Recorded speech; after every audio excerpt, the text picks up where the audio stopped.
A second issue that we ran into with this non-running Jeep was the fact that the ignition lock cylinder was broken on the column, and it appears that the actual ignition switch at the base of the column was also defective.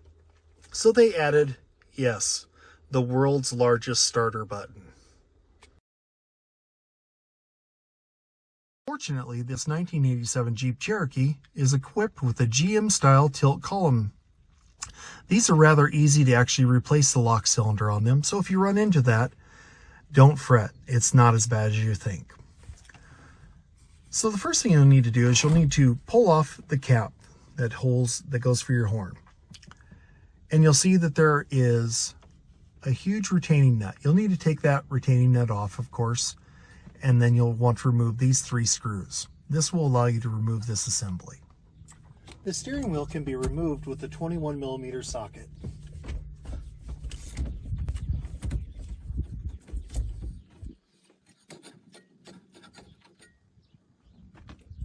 Once you remove the steering wheel retaining nut, remove these 3 screws.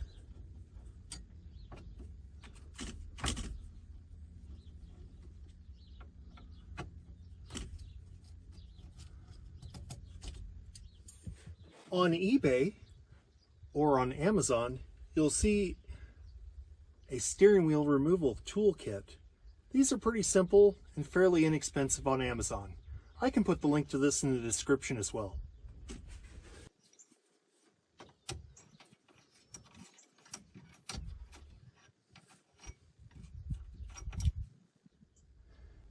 The steering wheel will require 2 5/16" lag screws, 18 thread per inch.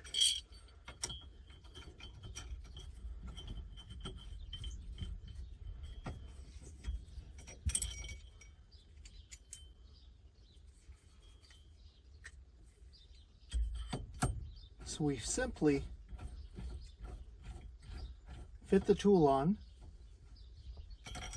install both bolts into the steering column on the steering wheel,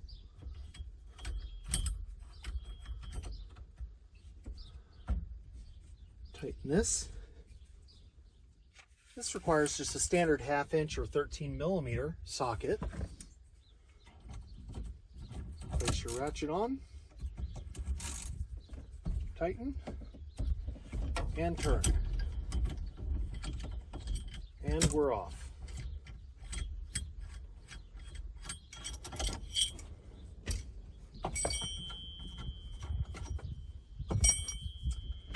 At this point, your steering can be safely removed. Now for the next part, to remove this plastic cover to reach your ignition lock cylinder, you simply thread on the M14 by 1.5 thread pitch rod, install the puller to push down on the plastic, spin on your nut, tighten it so it's even spacing.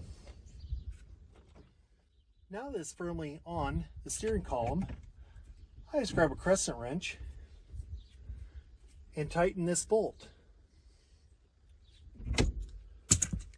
This will expose a snap ring located at the bottom of the steering console.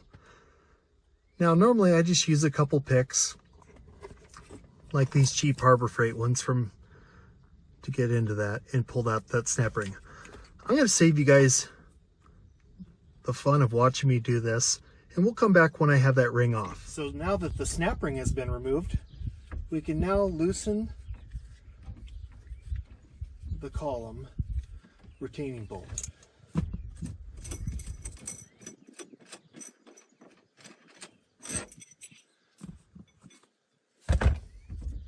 And remove that shaft.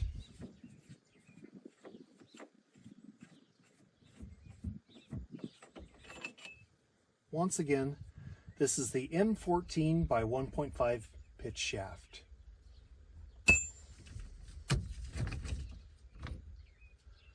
Now, simply we'll pull off, and our guts are now exposed.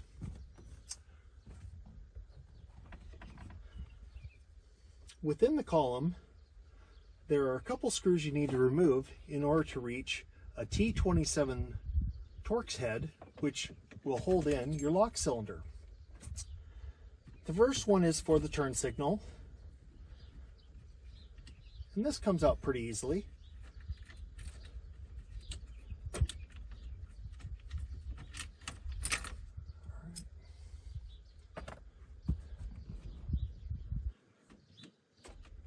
Now, the second one you'll push down on your turn signal to access the top screw.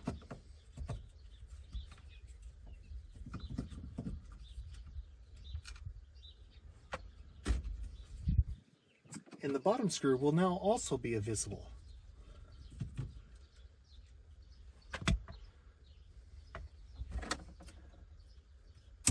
Now that these are out of the way, a little wiggle here and there to loosen up, and then you'll also want to remove your hazard button.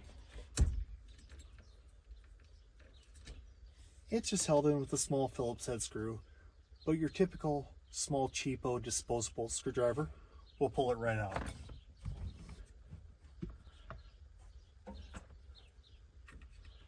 Now you'll want to be careful as you pull this and loosen this up. Oh, one more screw.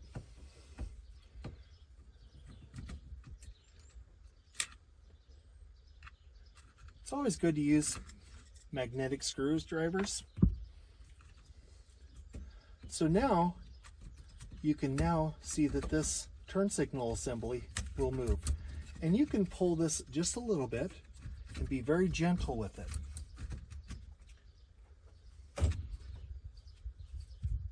Hiding behind the turn signal assembly, you'll now see one little tab. It's kind of a brownish gray tab. You'll need to remove that first. The orientation in which this little piece will then go back into the socket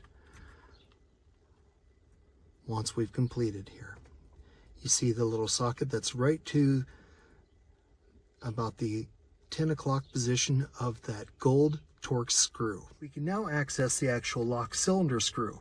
This is a T20, and it is located right above the T27 brass colored Torx screw right below. So you just put in your T20 Torx bit and remove the screw. We're going to come back right after I get that pulled out because these are kind of small and I don't want to drop it.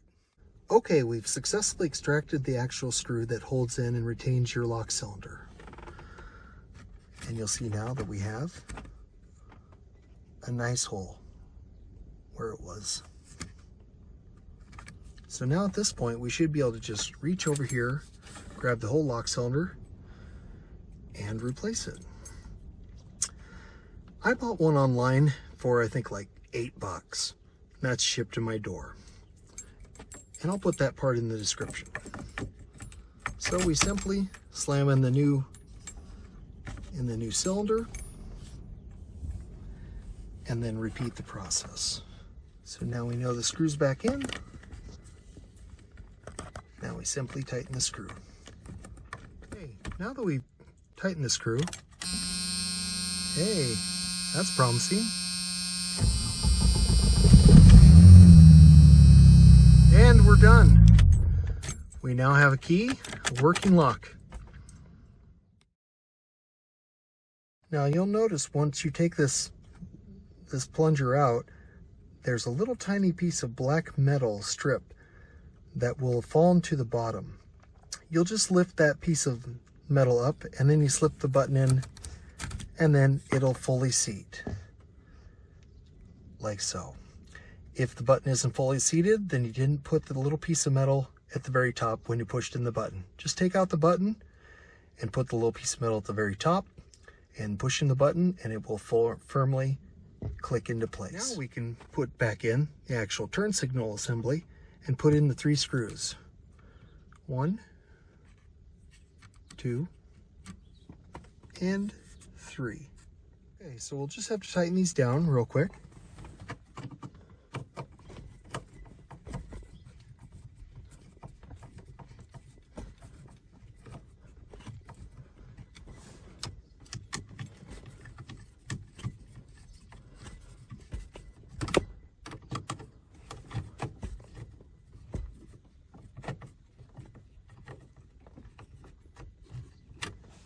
Sorry for the shaky camera work, but I'm just trying to show you guys every step of the way and not cheat you. Now it's just the fiddly bit of getting this shift arm back in the column.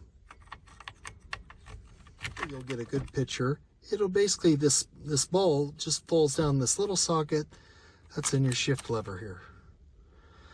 Once you get in that little pocket, you can basically tighten down the screw, and then we can check out our turn signals. Okay, so let's just tighten that arm down. Okay, now that the arm is tightened down, let's make sure that we actually have turn signals. And we got all 3 detents. All right, let's give the key a shot real quick. Key works, comes out.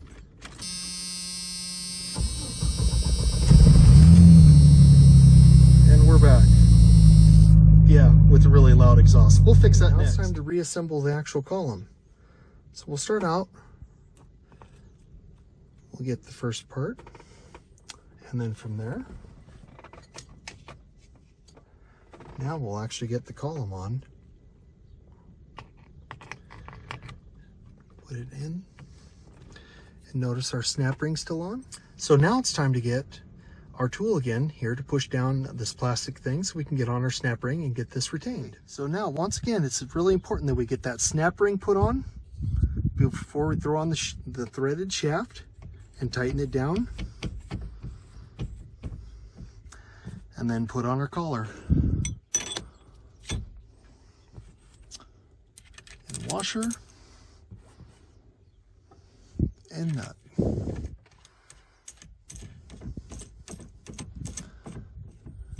This tool is super handy.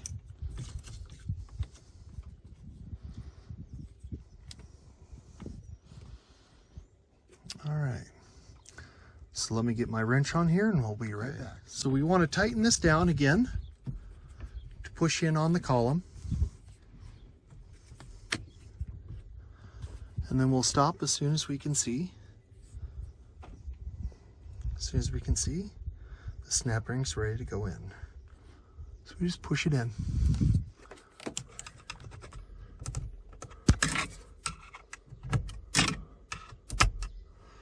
And voila. Snap rings back on. And now we can loosen up the collar.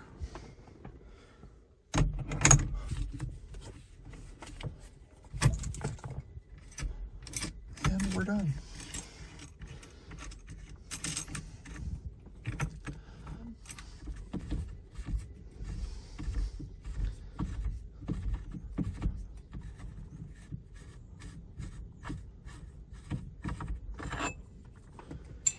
Let's test the key one more time. No binds. Key comes out. Okay, looks like we're ready to throw on a steering wheel. Okay, this part's pretty foolproof.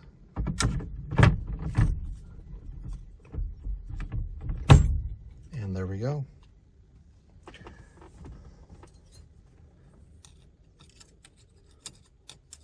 Put on the ring. And let's get our lined up. Okay, don't forget to put on the little shim behind the actual ring, and then we'll tighten our 3 screws, and we're almost done.